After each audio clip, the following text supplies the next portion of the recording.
A good day to you viewers and listeners from myself, Adorisbara, and the Zim Social Network crew. Thank you so much for joining me on Zim Social Network News. If you're watching us from our Facebook page, the Zim Social Network, you can also follow us on our YouTube channel, Zim Social Network. Let's take a look at the news headlines.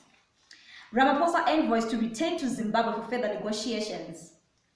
Mutiny accused of lying to the nation yet again.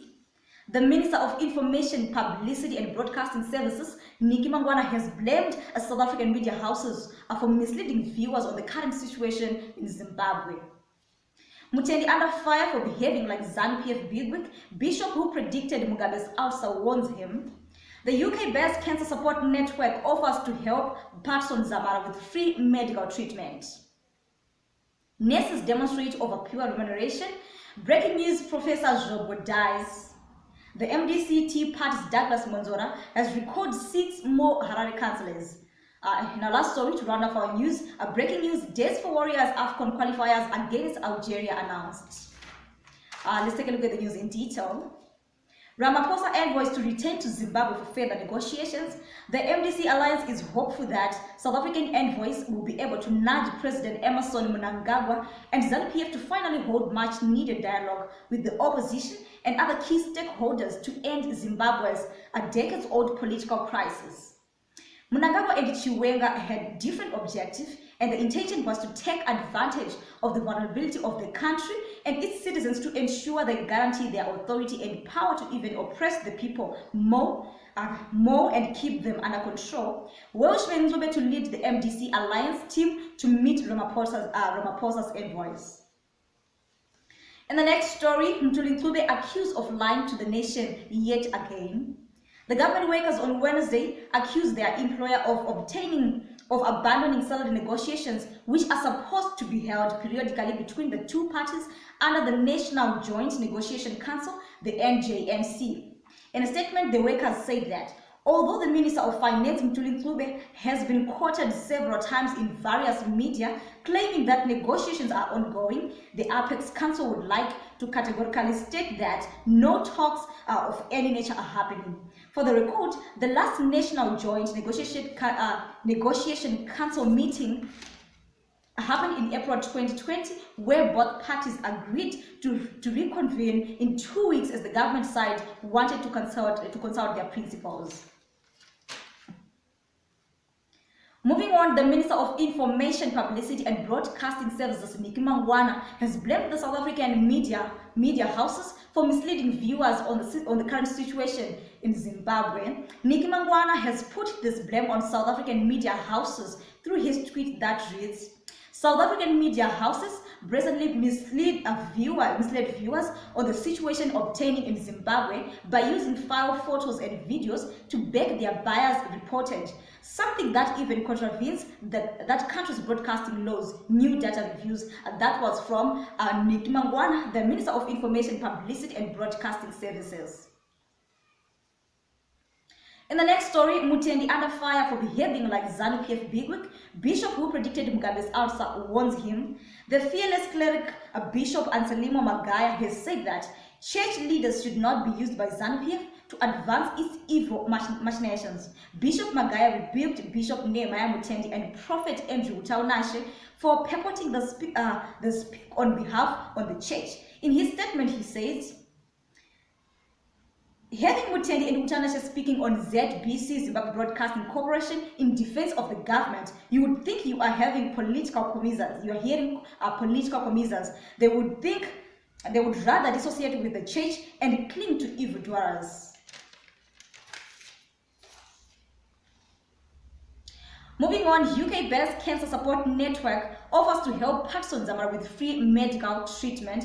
A UK-based Cancer Support Network has offered to help Patson Zamara with free medical treatment.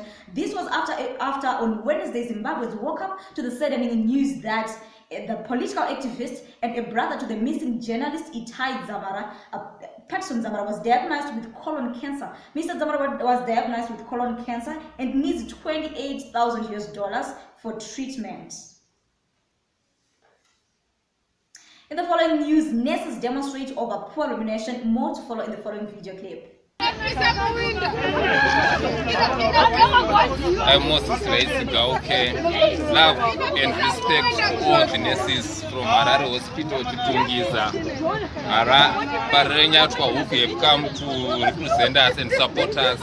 We are here at Mbare Police Station. We are not going back about the issue of no work, no USD. We want to be paid in US dollars, and we also want enough PPE for all the health staff. We also want resources in the wards, and also every health worker to go remunerated. Thank you. No PPE work, no US dollar allowance for COVID allowance, no COVID training allowance, no work, no US dollar, no work, no PPE, no work, victimization, no work. And also, we are not saying that our patients are in bad. We need our patients very much.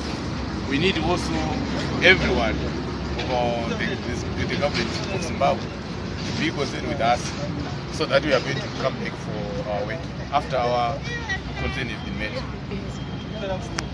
And everything is being dollarized. It means that the US is now in the street, and also the money is now in the street, while in the office is only the RTGS which are being used.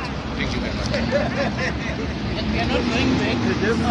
The issue, our fellow colleagues, those who are going back to work, it's disheartening that they are going to work. They are not offering the service they are saying they are offering. We really want them to join us and to join the struggle, because as nurses, we are apolitical. We really want to work on the issue of PPE. We want our issues to do with USD work to be addressed. And for those who are going back to work, it's unfortunate because they are going there to steal. They are draining the hospital, they are draining the government, they are saying they're serving too. And it's very, very, very disturbing to see that patients are really going down. They are being turned back at hospitals, yet some people, they are leaving their towels at home after bathing, saying they are going to work. But at work they are doing nothing, they just go to sign in their names. It's very disheartening. As for us, we are saying we are not going back. We are not going to be victimized by whosoever. Our issue is to do with PPE, the protection of us and nurses. Nurses, we are saying we are waiting. We want them to be served, and we want upper class service to them. So thank you so much. No USD, no work. You want me to speak?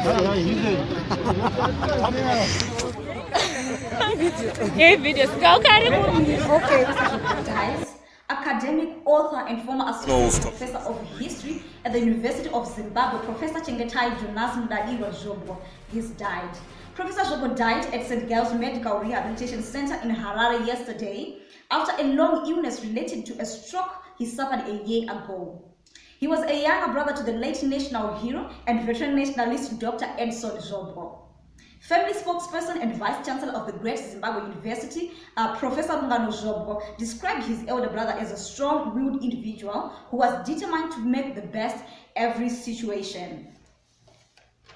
Just a brief history. Professor Zhobo graduated with a Bachelor of Arts degree in History from the University of California, UCLA, a Master of Arts in African History from UCLA as well, a postgraduate diploma in education from Makerere University in Uganda, and a PhD in African History from the University of Edinburgh in Scotland. He was a distinguished academic who authored several journal articles on Zimbabwe. Rest in peace, Professor Zhobo, from myself and the Zim Social Network crew. Moving on, MDC Party's Douglas Monzora has recalled 6 more Harare councillors of the MDC Alliance Party, including Major Herbert Gomba, on the basis of a controversial Supreme Court judgment from March, which he says empowers him to do so. And our last story to round up our news, a breaking news. Days for Warriors AFCON qualifiers against Algeria announced. The Confederation of African Football has announced that AFCON qualifiers will resume in November this year after they were postponed due to the coronavirus pandemic. According to information shared by ZIFA, Zimbabwe is now set to travel to North Africa during the November international break that will start on the 9th. The national team will play the return fixture at home a few days later before the 17th of the same month. Viewers and listeners, that's all we have for the news today. My name is Adore Jibari. Thank you so much for staying tuned to Zim Social Network News. Up until next time, it's bye-bye.